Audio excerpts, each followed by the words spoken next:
Document দেখান না আমাকে।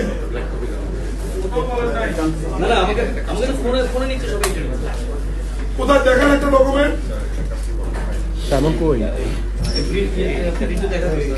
আপনি তো একদম প্ল্যানিং করে ষড়যন্ত্র করছেন। আপনি তো সরকারের বিরুদ্ধে। সাধন ভাই চিনলে কি হবে? চট্টগ্রাম উন্নয়ন কর্তৃপক্ষ 36টা প্রবলেমটা হচ্ছে আপনাকে নিয়ে।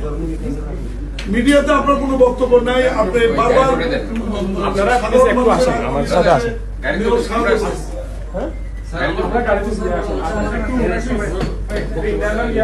আপনি বক্তব্য দেন না, আপনার বক্তব্য নেয় না, এটা কোনো কথা না।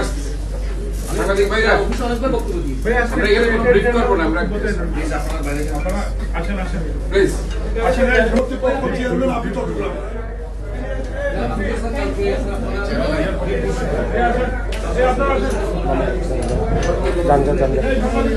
সাথে আমাদের কথা হয়েছে ভাই, ওনাদের পেমেন্টের ব্যাপারে আপনার কোনো খবর না। ওনার টাকা পাবে সেনাবাহিনী